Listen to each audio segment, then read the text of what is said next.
Hello,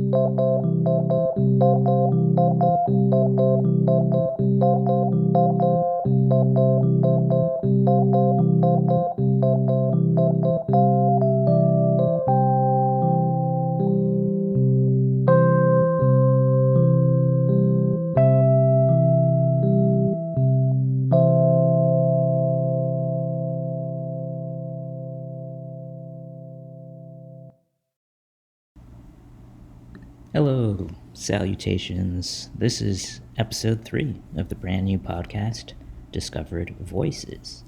Welcome. I'm Adam. This is the place where I share artists and creators I've discovered because they may not be heard of anywhere else. There are a lot of podcasts out there, but I try to reflect on some of the interests and hobbies I've been enjoying most. And for listeners out there, if anyone is listening, you can learn about some other artists and creators that are out there that maybe not be covered on other podcasts. Lots to cover on this episode as I reflect on creators, Inkborn Heroes, who educate audiences on a particular trading card game, and Toronto illustrator Ian MacDonald, whom I've had the pleasure of working with. Each week, no matter what voices are discovered and shared on this podcast, music, gaming, animation, comedy, science stuff, it's rooted in an appreciation for a process, whatever that process may be, and an appreciation for reflection. I am reflecting. So we can all share what makes the creators we discover so great. Sometimes there'll be guests on the show. They can share what they've been discovering too. And it's those great things we discover is usually people who create things that provide something to the world, entertainment, art, comedy, science, whatever it may be. Starting off with Inkborn Heroes, as I was saying on this episode. Inkborn Heroes create educational content for the Disney trading card game called Lorcana. Now, Disney is a big company that creates lots of things. You may have heard of Disney before, but Inkborn Heroes is a team that creates independently based on their hobby interest in this trading card game. It's a game like Magic the Gathering or Pokemon, the trading card game, but a lot simpler. Inkborn Heroes covers both the collectible aspect and the playable aspect of the card game, because even with all the beautiful art of Disney and Pixar characters, it is a game after all that can be played.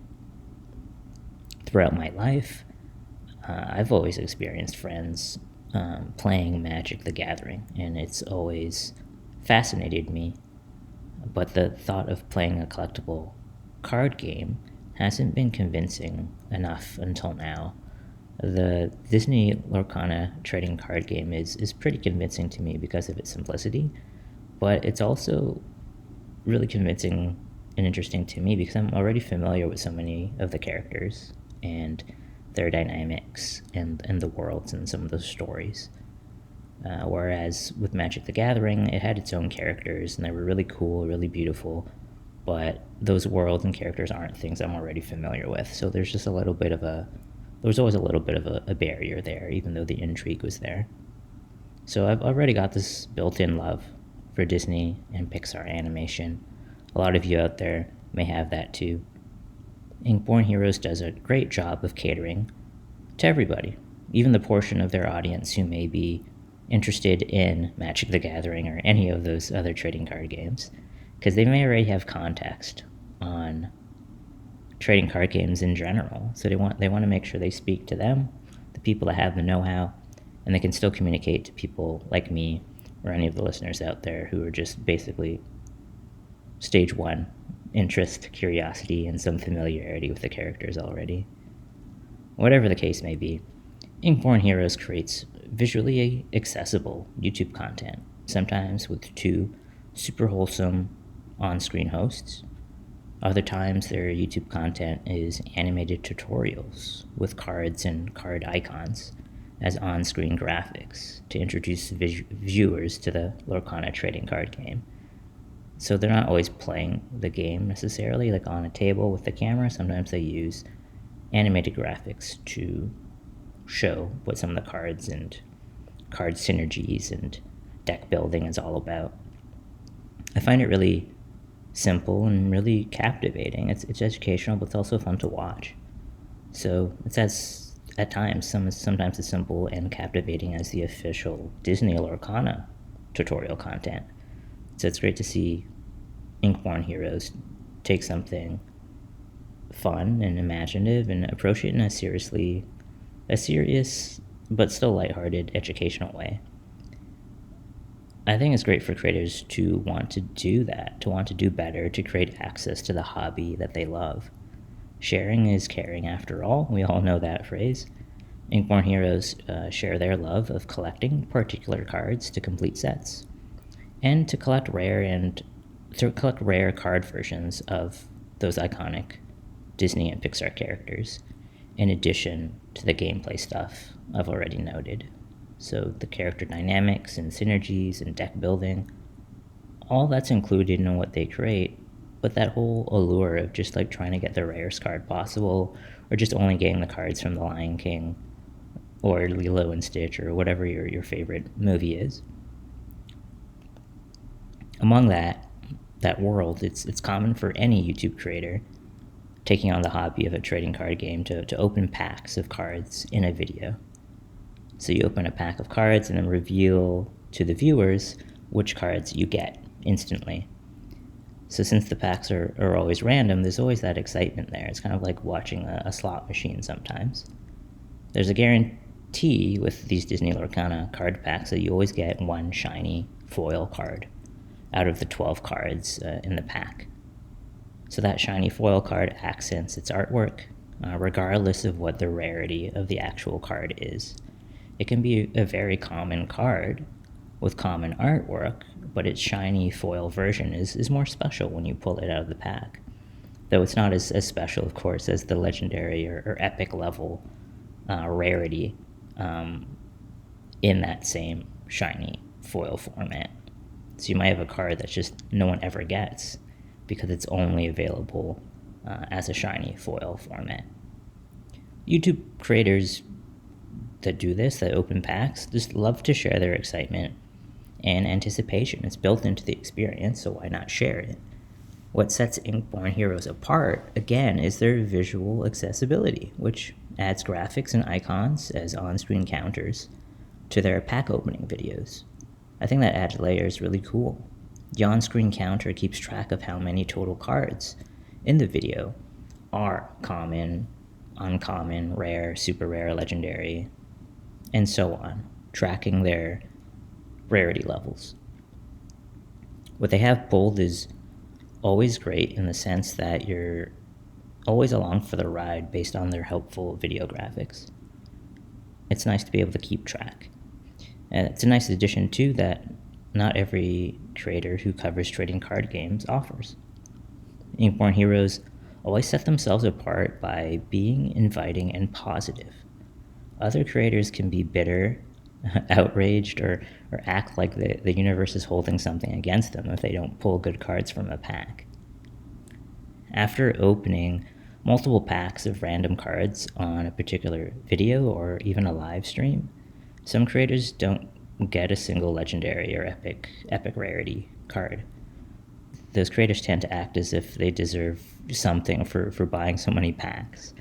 Well, that's not really the case. It's a probability. It's not entitlement. Also, the feeling that the video needs something big to happen in it because they're a content creator is there. Like, that's understandable. But we're all just people, and if you aren't lucky enough to pull something great, you shouldn't blame anyone. Just accept it. Add what you pulled to your collection, because you have a collection. Your collection is growing, and that's a wonderful thing. Inkborn Heroes focus on what they did get instead of what they didn't. Nothing is owed to them. For example, if they really love Winnie the Pooh or Lilo and Stitch, and they have common cards of those characters, there's something to celebrate if you get more of them, if you get doubles. Sure, legendary or epic rarities make for better moments in content or a better addition to a collection overall, but they're clearly collecting, playing, and creating for the love of Disney Lorcana. They love their hobby, so the more, the better for a collection. After all, like having multiple common cards in any sort of trading card game allows you to just have more of what you love, and for deck building, you can have multiples in there because it adds to the probability of you drawing the cards that you actually like. So that's like a deck building strategy. You add those multiples in there. The benefits are also in the fact that you'll have the alternative of just like trading with other players. Like there's a community social aspect too. So you could trade multiple common cards for something a bit rarer if another collector you meet is interested in that sort of trade. People do that online and sometimes in person at events, so it's a really cool thing that happens out there. There are positive outcomes, and Inkborn Heroes remind us of that when other creators don't. I congratulate and I celebrate their positivity as creators. I think that's what creating should be about, putting something good out into the world. Inkborn Heroes aren't the only ones putting their love of their hobbies out in the world, of course. On this episode, I wanted to chat about Ian MacDonald. Ian MacDonald is a Toronto artist, and he does so very well as an illustrator. The first 2 episodes of this podcast connect through, as you may or may not have experienced, video game, music, and game design. Last week, I reflected on a character illustrator who loved fighting game character design as much as I do. His name is Hyena Breezy. Ian MacDonald has similar interests in fighting game characters, but also in comic book characters, and yes, even Disney and Pixar characters. So I think it's nice to have a connection in this 3rd episode through Disney and Pixar characters.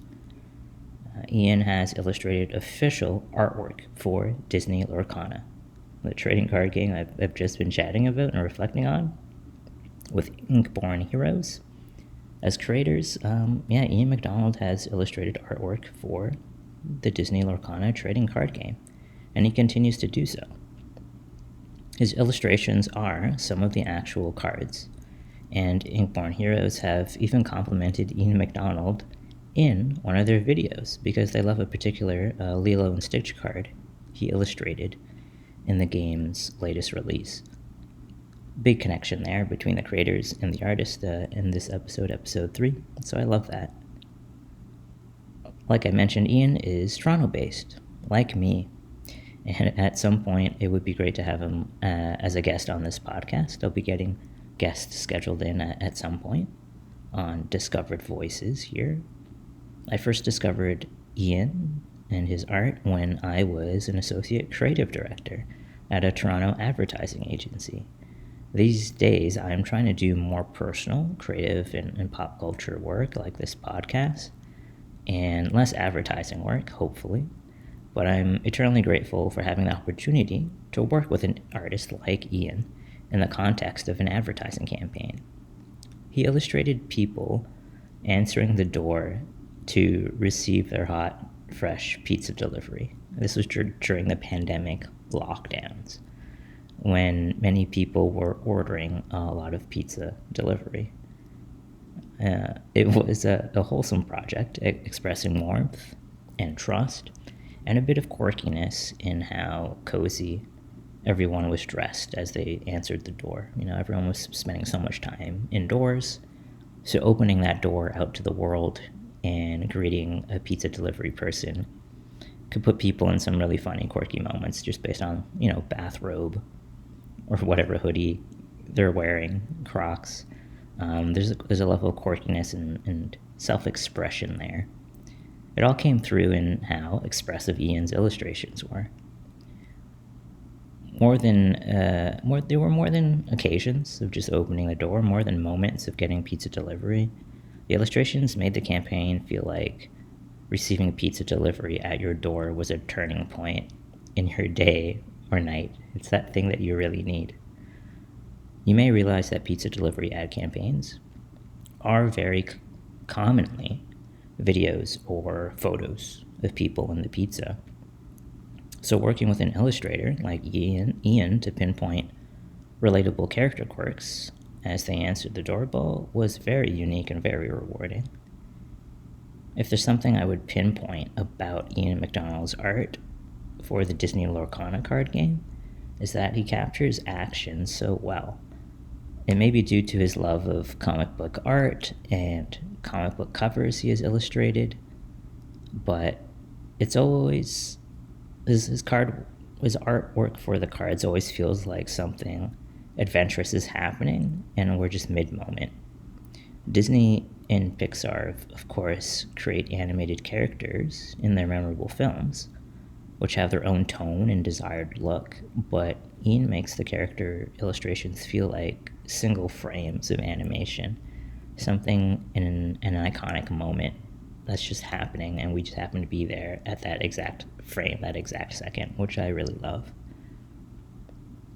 Whether it's a comic book character, a fighting game character, or a Disney or Pixar character, I trust that Ian MacDonald brings them to life based on their unique character qualities, rather than bringing them to life arbitrarily based on some sort of quick idea that just looks cool. I think there's so much substance and understanding as core traits in Ian's work that are sometimes overlooked in the world of character illustration work, especially when the characters are from recognizable media.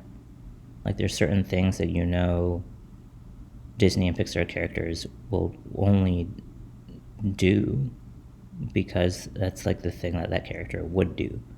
And maybe that sounds too vague, but when you see Lilo and Stitch, you know what Lilo and Stitch will be doing if they happen to be in the snow instead of on the beach. So like if they're in a new scenario, Ian knows exactly what Lilo and Stitch would be doing in any scenario. Ian holds it all together by making his art his own while still paying homage to these classic characters, and I love how that comes through in the Lorcana artwork. If you're curious to see what I've chatted about, this is a podcast, I'm just reflecting verbally, but if you're curious to see Ian's work for yourself, you can check out Ian MacDonald Art on Instagram. And like always, anyone I'm reflecting on, any artist or creator, they're all very Googleable here. I mention them by name, and you can look them up. A lot of them are on social media or YouTube or have websites. Disney magic and Pixar magic are wonderful things, and I'm glad that Inkborn Heroes and Ian MacDonald connect thematically through a unique trading card game in this third episode of Discovered Voices. Both the artists and the creators I've reflected on are celebrating their hobbies through their visual strengths. I think that's a really great theme too. Not only do they have that visual strength to make things easier for an audience, but they make things more enjoyable as they set themselves apart from other creators and artists out there. I think that's their passion sort of seeping through based on their skills. Skills help amplify passion in this sense. In a world that's all about quantity, they provide that quality, and it's a good feeling to reflect on them. This has been episode 3 of season 1 of this brand new podcast, Discovered Voices. I'm Adam_upside down as my creator name.